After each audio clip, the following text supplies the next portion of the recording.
नमस्कार, बायजूस आईएएस हिंदी में आपका स्वागत है। प्रस्तुत है दैनिक क्विज। पहला प्रश्न आपके समक्ष है। भारत के साथ संयुक्त सैन्य अभ्यास के संदर्भ में निम्नलिखित युग्मों में से कौन सा से सुमेलित हैं? यह हैं मित्र शक्ति नेपाल, सूर्य किरण श्रीलंका, मैत्री थाईलैंड। आपके विकल्प हैं केवल एक और दो, केवल दो, केवल दो और तीन कि केवल तीन। संयुक्त सैन्य अभ्यास के संदर्भ में आपको समझना है कि मित्र शक्ति भारत और श्रीलंका के बीच संयुक्त सैन्य प्रशिक्षण अभ्यास है, जिसका उद्देश्य संयुक्त राष्ट्र के अधिदेश के तहत शहरी और ग्रामीण परिवेश में आतंकवाद विरोधी अभियानों के लिए भारत और श्रीलंका की सेनाओं के बीच सकारात्मक संबंधों को बनाना और बढ़ावा देना है। वहीं दूसरी ओर जब हम बात करते हैं सूर्य किरण की, तो यह भारत और नेपाल के बीच का संयुक्त सैन्य अभ्यास है, जिसके माध्यम से भारत और नेपाल दोनों की सेनाएं विभिन्न आतंकवाद विरोधी अभियानों के संचालन के साथ साथ विभिन्न प्रकार के मानवीय सहायता मिशनों में भी अपने अनुभव को साझा करती हैं। यह अभ्यास एक वार्षिक कार्यक्रम है जो नेपाल और भारत में वैकल्पिक रूप से आयोजित किया जाता है। वहीं जब हम बात करते हैं अभ्यास मैत्री की, तो मुख्य रूप से यह एक ऐसा वार्षिक प्रशिक्षण कार्यक्रम और सैन्य अभ्यास है जो 2006 से वैकल्पिक रूप से भारत और थाईलैंड में आयोजित किया जाता है। वैश्विक आतंकवाद के बदलते पहलुओं की पृष्ठभूमि में यह अभ्यास दोनों ही देशों के लिए महत्वपूर्ण है, क्योंकि दोनों ही देश आतंकवाद से सुरक्षा चुनौतियों का सामना कर रहे हैं। यानी यदि हम बात करें सही सुमेलित युग्म की, तो पहला और दूसरा सही नहीं है, केवल तीसरा ही सुमेलित है और इस रूप में हमारा उत्तर हो जाएगा डी, केवल तीन। आज के पत्र सूचना कार्यालय में भारत नेपाल संयुक्त सैन्य अभ्यास के संदर्भ में खबर प्रकाशित हुई है, जिसके चलते यह महत्वपूर्ण हो जाता है। दूसरा प्रश्न आपके समक्ष है। निम्नलिखित में से कौन सा से मोटा अनाज या मिलेट उत्पादन के लाभ हैं या हैं? मोटा अनाज या मिलेट को भविष्य की फसल कहा जाता है, क्योंकि ये न केवल विपरीत परिस्थितियों में उग सकते हैं, अपितु सूखा प्रतिरोधी फसलें हैं। मोटा अनाज या मिलेट के प्रयोग से मोटापा कम करने में मदद मिलती है। मोटा अनाज या मिलेट जलवायु परिवर्तन शमन में योगदान देता है, क्योंकि यह वायुमंडलीय कार्बन को कम करने में मदद करता है। आपको बताना है केवल एक और दो, केवल दो और तीन, केवल एक और तीन कि तीनों ही कथन सही हैं अथवा नहीं। भारत में मोटा अनाज या फिर मिलेट उत्पादन के संदर्भ में आपको ये ध्यान रखना है कि इसमें तीन महत्वपूर्ण अनाजों की गणना की जाती है, जिसमें ज्वार, बाजरा और रागी सबसे ज्यादा महत्वपूर्ण है। साथ ही साथ आपको यह भी ध्यान रखना है कि भारत में जैव आनुवांशिक रूप से विविध अन्य प्रकार की स्वदेशी किस्मों का भी विकास किया जाता है, जिसमें कोदो, कुतकी, छेना और सानवा आदि को भी महत्वपूर्ण रूप से याद किया जा सकता है।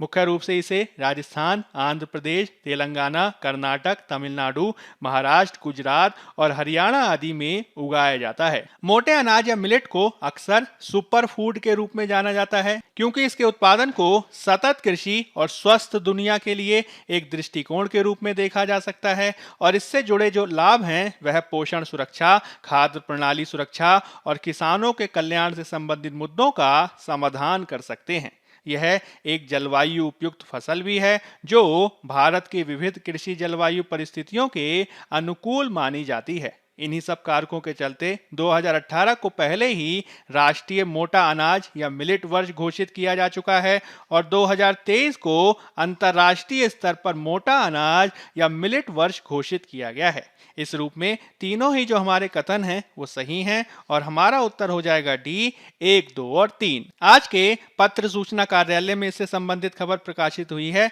जिसमें भारत के द्वारा मोटे अनाज को बेहतर ढंग से उगाए जाने पर सकारात्मकता व्यक्त की गई है। अगला प्रश्न आपके समक्ष है। क्षेत्रीय आतंकवाद विरोधी संरचना रैट्स, जो आतंकवाद के खिलाफ सदस्य देशों के सहयोग को बढ़ावा देने का कार्य करती है, निम्नलिखित में से किसका अंग है? सामूहिक सुरक्षा संधि संगठन, संघाई सहयोग संगठन, अफ्रीकी संघ की आसियान? तो रैट्स, जिसे हिंदी में क्षेत्रीय आतंकवाद विरोधी संरचना या अंग्रेजी में रीजनल एंटी टेररिस्ट स्ट्रक्चर कहा जाता है, वह मुख्य रूप से 2004 में स्थापित किया गया था और इसका मुख्यालय ताशकंद, उज्बेकिस्तान में है। मुख्य रूप से यह संघाई सहयोग संगठन के ढांचे के तहत कार्य करने वाला एक महत्वपूर्ण स्थायी अंग है, जो आतंकवाद, अलगाववाद और उग्रवाद की 3 बुराइयों के खिलाफ सदस्य देशों के सहयोग को बढ़ावा देने का काम करता है। यह मुख्य रूप से संघाई सहयोग संगठन के चार्टर, आतंकवाद, अलगाववाद और अतिवाद का मुकाबला करने पर संघाई कन्वेंशन आदि दस्तावेजों के अनुसार संचालित होता है और वर्तमान में रैड्स के साथ ही संघाई सहयोग संगठन को मुख्य रूप से अफगानिस्तान में समस्याओं का निवारण किए जाने के संदर्भ में काफी महत्वपूर्ण माना जा रहा है। इस रूप में हमारा उत्तर हो जाएगा बी। आज के पत्र सूचना कार्यालय में इससे संबंधित खबर प्रकाशित हुई है। अगला प्रश्न आपके समक्ष है, निम्नलिखित में से कौन से देश सामूहिक सुरक्षा संधि संगठन CSTO के हिस्सा हैं? आर्मीनिया, बेलारूस, कजाकिस्तान, रूसी संघ, ताजिकिस्तान की उज्बेकिस्तान। आपके विकल्प हैं केवल 1, 2, 3, 4 और 5, केवल 2, 3, 4, 5 और 6, तीसरा है केवल 1, 3, 4, 5 और 6 की 1, 2, 3, 4, 5 और 6। सामूहिक सुरक्षा संधि संगठन के बारे में आपको ये ध्यान रखना है कि यह एक अंतर सरकारी सैन्य गठबंधन है जो 2002 में लागू हुआ था। हालांकि इसकी उत्पत्ति का मूल सामूहिक सुरक्षा संधि 1992 की ताशकंद संधि में देखा जा सकता है, जब इससे संबंधित 6 देशों के द्वारा, जिसमें रूस, आर्मेनिया, कजाकिस्तान, किर्गिस्तान, ताजिकिस्तान और उज्बेकिस्तान शामिल हैं, वह इस संधि का भाग बने थे। आगे चलकर इसमें 3 और देशों की भागीदारी देखी गई, जिसमें अजरबैजान, बेलारूस और जॉर्जिया महत्वपूर्ण हैं। 1992 की संधि 1994 में लागू होती है। हालांकि जब ये आगे 2002 में CSTO के रूप में अस्तित्व में आती है,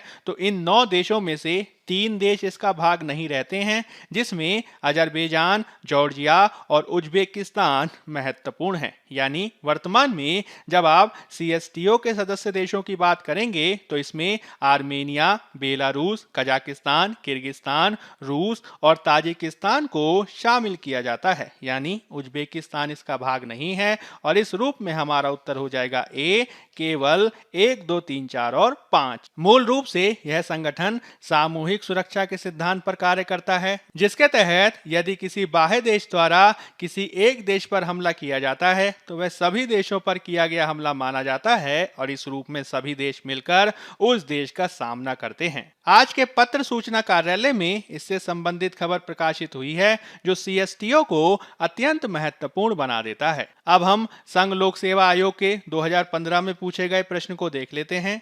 भारतीय इतिहास के संदर्भ में निम्नलिखित में से कौन सा से सामंती व्यवस्था का के अनिवार्य तत्व हैं या हैं? अत्यंत सशक्त केंद्रीय राजनीतिक सत्ता और अत्यंत दुर्बल प्रांतीय अथवा स्थानीय राजनीतिक सत्ता, भूमि के नियंत्रण तथा स्वामित्व पर आधारित प्रशासनिक संरचना का उदय कि सामंत तथा उसके अधिपति के बीच स्वामी दास संबंध का बनना। आपको बताना है सही उत्तर क्या है, केवल 1 और 2, केवल 2 और 3, केवल 3 कि 1, 2 और 3। तो सामंती व्यवस्था के संदर्भ में आपको ये ध्यान रखना है कि भारतीय इतिहास के संदर्भ में मुख्य रूप से 6वीं से 12वीं शताब्दी ईस्वी के काल में हम सामंतवाद अथवा सामंती व्यवस्था के कुछ तत्वों को देखते हैं, जिसमें अत्यंत सशक्त केंद्रीय राजनीतिक सत्ता के स्थान पर हम विकेंद्रीकरण की प्रवृत्ति को देखते हैं और प्रांतीय अथवा स्थानीय राजनीतिक सत्ता को और ज्यादा मजबूत होते देखते हैं। साथ ही साथ इसमें भूमि के नियंत्रण और स्वामित्व पर आधारित प्रशासनिक संरचना का उदय दिखाई देता है, जिसमें सामंत और उसके अधिपति के बीच स्वामी दास संबंध को हम बनते देखते हैं। इस रूप में पहला जो विकल्प है हमारा सही नहीं है, बाकी दोनों विकल्प हमारे सही हैं और हमारा उत्तर हो जाएगा बी, केवल 2 और 3। अब हम बात कर लेते हैं फैक्ट ऑफ द डे यानी आज के तथ्य की, जिसमें हम तेलंगाना मुक्ति दिवस की बात करने जा रहे हैं, जो आज के अखबारों में प्रमुखता से प्रकाशित हुआ है। मुख्य रूप से तेलंगाना में राजनीतिक नेताओं के द्वारा कल को यानी 17 सितंबर को राष्ट्रीय ध्वज फहराकर और भारतीय संघ के साथ तत्कालीन हैदराबाद राज्य के विलय के लिए लड़ने वाले स्वतंत्रता सेनानियों को श्रद्धांजलि देकर तेलंगाना मुक्ति दिवस को चिन्हित किया गया है। तेलंगाना में सत्तारूढ़ तेलंगाना राष्ट्र समिति, विपक्षी कांग्रेस और अन्य दलों द्वारा इसे हैदराबाद विलय दिवस के रूप में मनाया गया, जबकि भारतीय जनता पार्टी द्वारा इसे तेलंगाना मुक्ति दिवस के रूप में मनाया गया है। हमें इसके संदर्भ में 17 सितंबर के महत्व को समझने की आवश्यकता है, क्योंकि 17 सितंबर 1948 की तारीख को ही भारतीय सशस्त्र बलों ने एक पुलिस कार्यवाही में हैदराबाद की रियासत पर नियंत्रण कर लिया था, जिसके माध्यम से न केवल 200 साल पुराने निजाम शासन को समाप्त कर दिया गया, साथ ही साथ विशाल हैदराबाद दक्कन क्षेत्र का भी विलय कर लिया गया था। इसमें तेलंगाना, महाराष्ट्र और कर्नाटक के कई सारे हिस्से शामिल थे। स्वतंत्रता आंदोलन से ही कांग्रेस और कम्युनिस्टों के द्वारा हैदराबाद के निजाम का शासन का विरोध करने के लिए राजनीतिक रूप से सक्रियता दिखाई जा रही थी, जिसमें कम्युनिस्टों के द्वारा 1946 से सामंती जमींदारों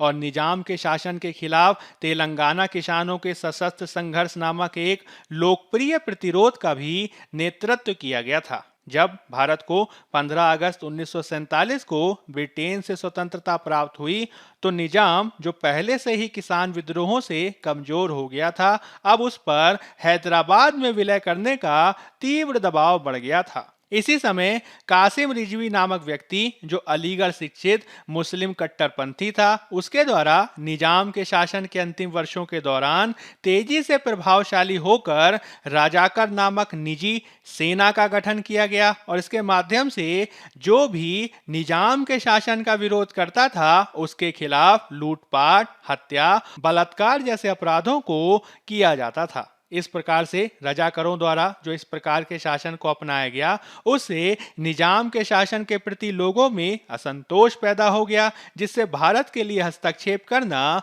और आसान हो गया था। अंततः 17 सितंबर को हैदराबाद को मुक्त करने के संदर्भ में कार्यवाही की गई, जिसे पुलिस कार्यवाही या फिर ऑपरेशन पोलो के रूप में जाना जाता है। हालांकि पुलिस कार्यवाही के बाद हैदराबाद में मुसलमानों के खिलाफ एक अभूतपूर्व सांप्रदायिक हिंसा भी देखी जाती है, जिसके चलते बड़ी मात्रा में अभिजात्य वर्ग के लोग अपनी संपत्तियों को छोड़कर पाकिस्तान और अन्य देशों में चले जाते हैं और कई लोगों द्वारा नौकरी भी खो दी जाती है। आगे चलकर 1956 में हैदराबाद राज्य के तेलुगु भाषी जिलों को आंध्र प्रदेश में मिला दिया जाता है, जबकि मराठी और कन्नड़ भाषी जिलों को महाराष्ट्र और कर्नाटक में मिला दिया जाता है। हालांकि तेलंगाना राज्य का आंदोलन भी इसी काल से प्रारंभ हो जाता है और अंततः 2 जून 2014 को हम तेलंगाना राज्य के गठन को देखते हैं।